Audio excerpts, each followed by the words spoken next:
कुंद कुंद का कुंदन ग्रंथ आचार्य प्रवर कुंद कुंद स्वामी के बतलाए हुए सिद्धांतों का प्रतिपादन कर रहा है। इस ग्रंथ में विशेष रूप से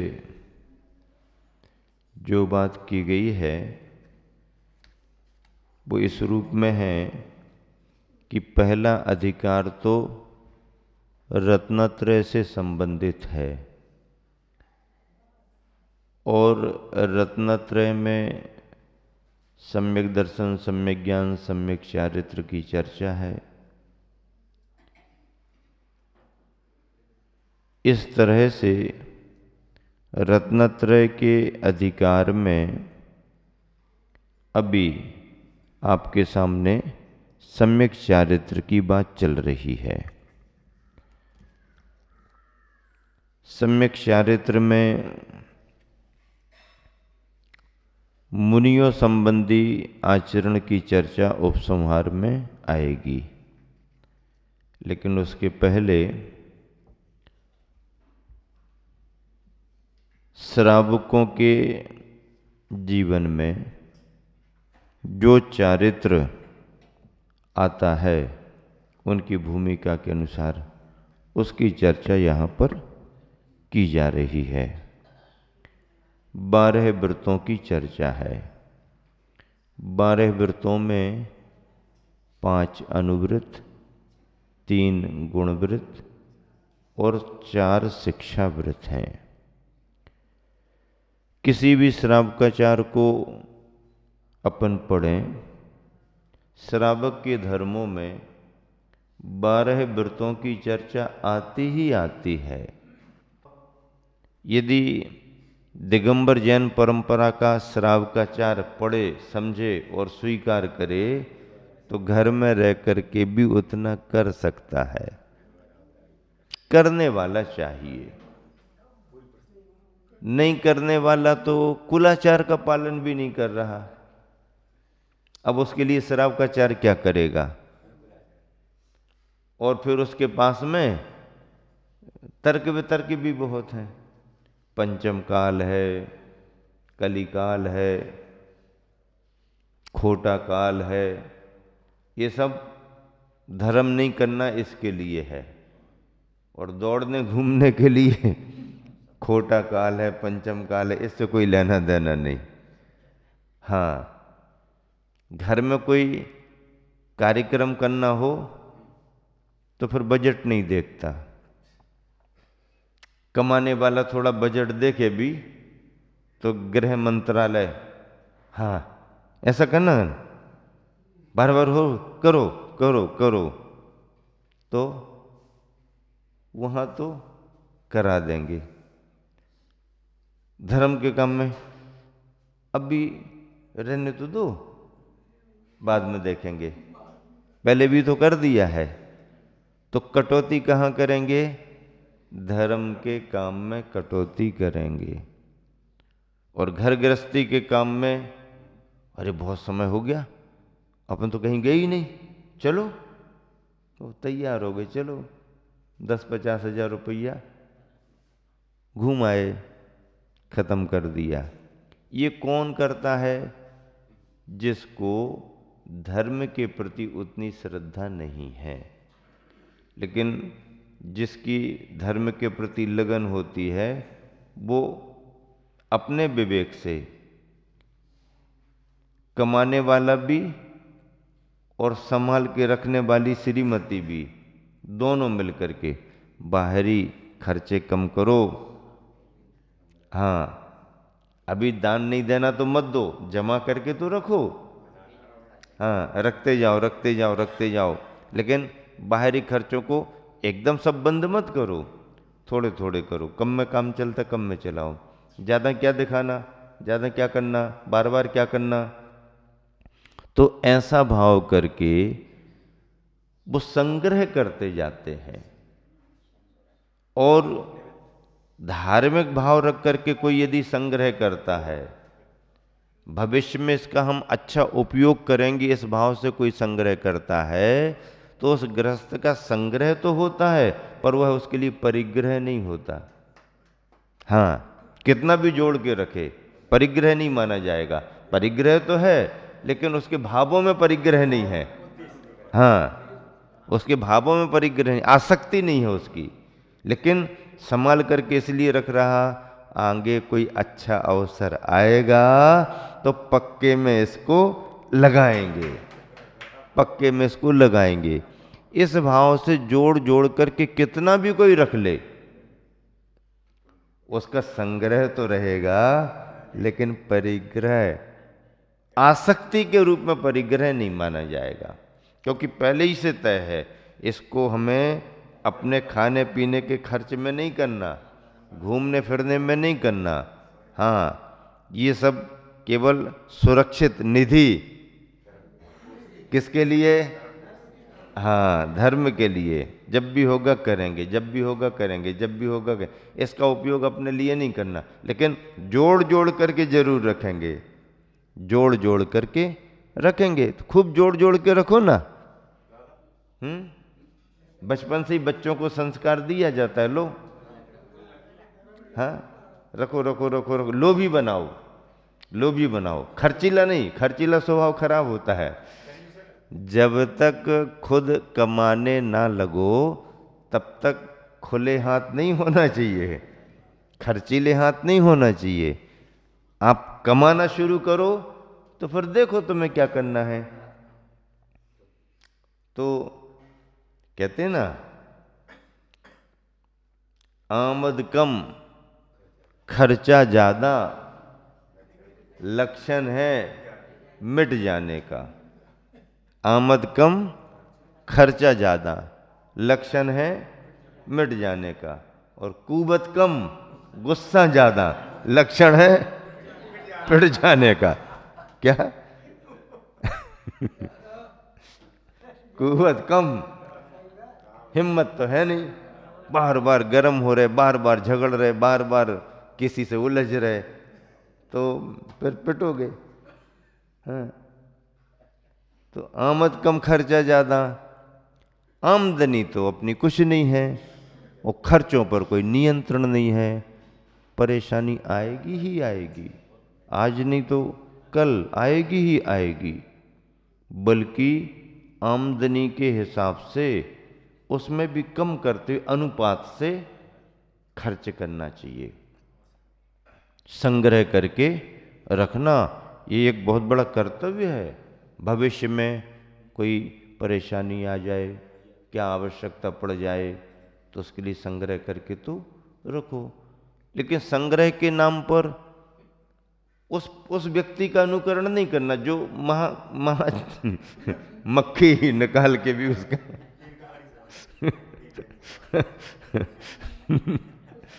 हाँ, ऐसा नहीं, न खाएगा ना खाने देगा। अरे बच्चों का समय खाने पीने का, खाने दो ना। हाँ, नहीं नहीं नहीं नहीं नहीं नहीं नहीं नहीं, क्या क्या नहीं नहीं नहीं नहीं करते हो। तो वो बिल्कुल मतलब जो जीवन के लिए आवश्यक हैं, परिवार के लिए आवश्यक हैं, बच्चों के लिए आवश्यक हैं, उनको भी तो वो नहीं, ऐसा भी स्वभाव नहीं होना। आवश्यकता के अनुसार तो खर्च करना ही पड़ता है, करना ही चाहिए, लेकिन उसमें मित व्ययिता होनी चाहिए। कम में काम चलता है तो कम में ही काम चलाना चाहिए।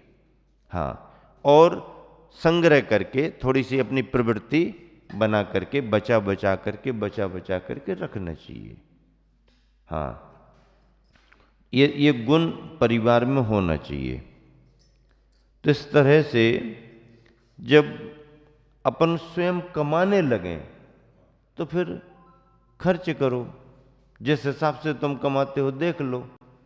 लेकिन आय के साधन कम हैं, आय के साधन कम हैं तो खर्चे भी अपन को सीमित ही करना चाहिए। दूसरे को देख करके दूसरे को दिखाने नहीं, ये सब थोड़ी देर का मन होता है, थोड़ी देर का तुम्हारा मन होगा, उस मन में बह गए तो तुम ही परेशान होगे। और उस समय तुमने अपने मन को थोड़ा समझा लिया तो सुखी हो। और क्या, दूसरे को क्या लेना देना, तुम कुछ भी करो। हाँ थोड़े, अरे बहुत बढ़िया किया तुमने तो, अरे इतना बड़ा, बहुत बड़ा कर दिया तुमने तो, इतना सुन के और वो खुश हो गया, लेकिन परेशान तो यही रहा। ऐसा करके ये गुण सिखाया जाता है। तो गृहस्थ जो भी है अपने आजीविका के उपायों में सातवीं प्रतिमा तक अच्छे से तीनों तरह की आजीविका कर सकता है। तीनों तरह की आजीविका क्या? मुख्य आरंभ, प्रमुख आरंभ। प्रमुख आरंभ क्या? प्रमुख आरंभ का मतलब है प्रमुख आमदनी के साधन। प्रमुख आरंभ का मतलब क्या है? प्रमुख आमदनी के साधन।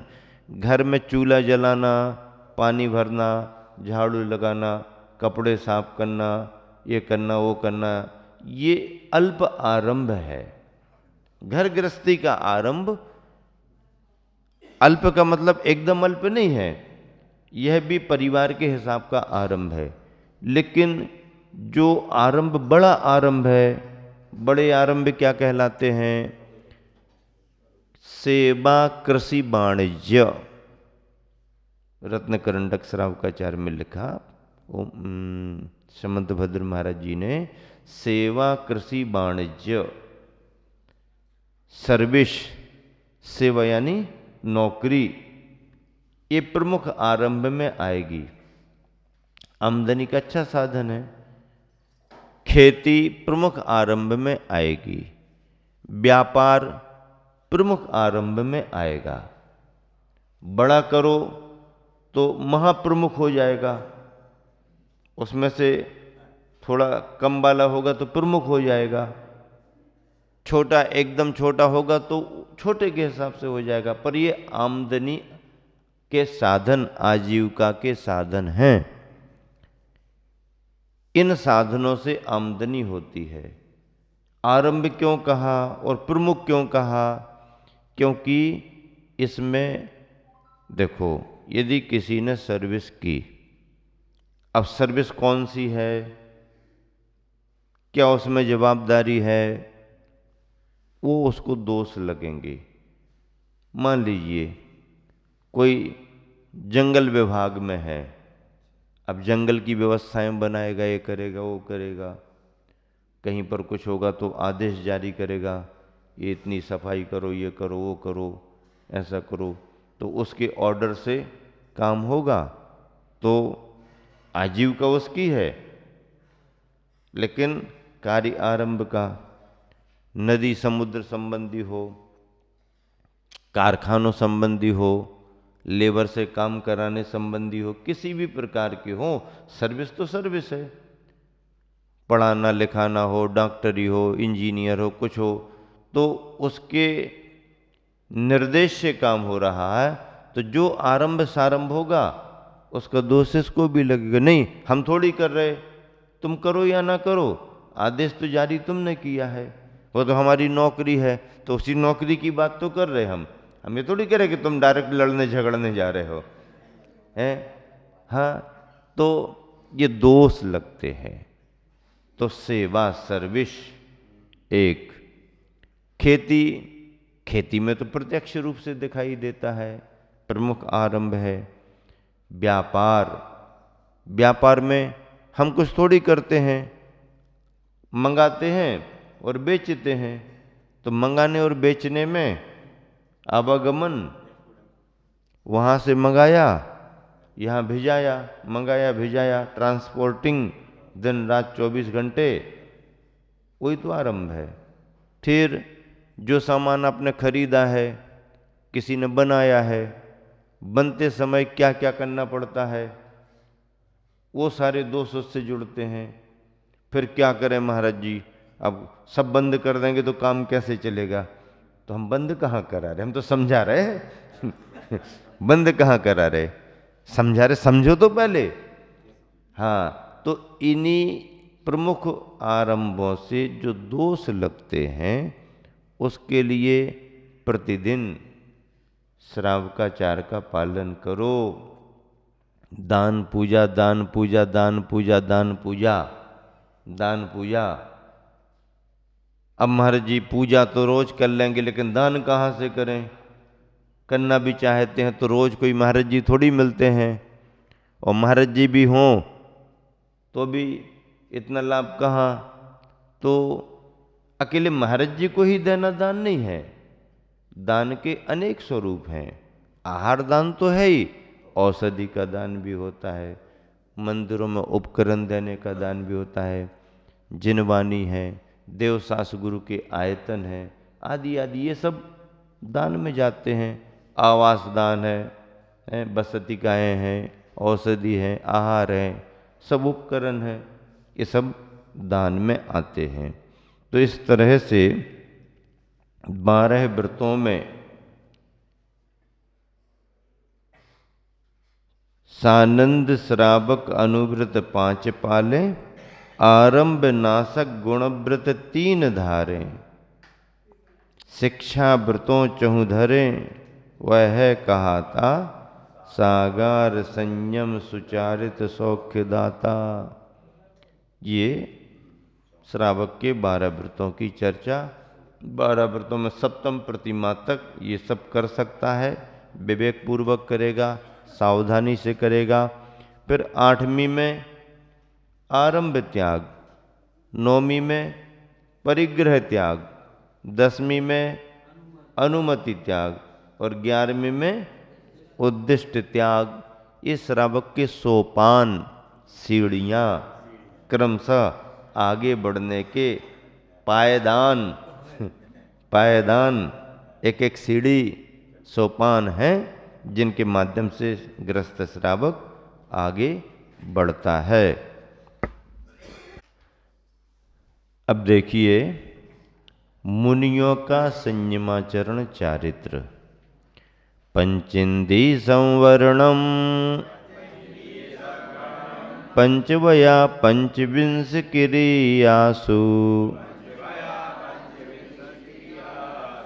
पंच समिदितय गुत्ति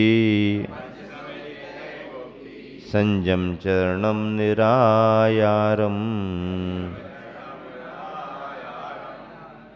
पंचेन्द्रिय संवरणम पंचवया पंचविंश क्रियासु पंच समिदितय गुत्ति संयम चरणम निरायारम।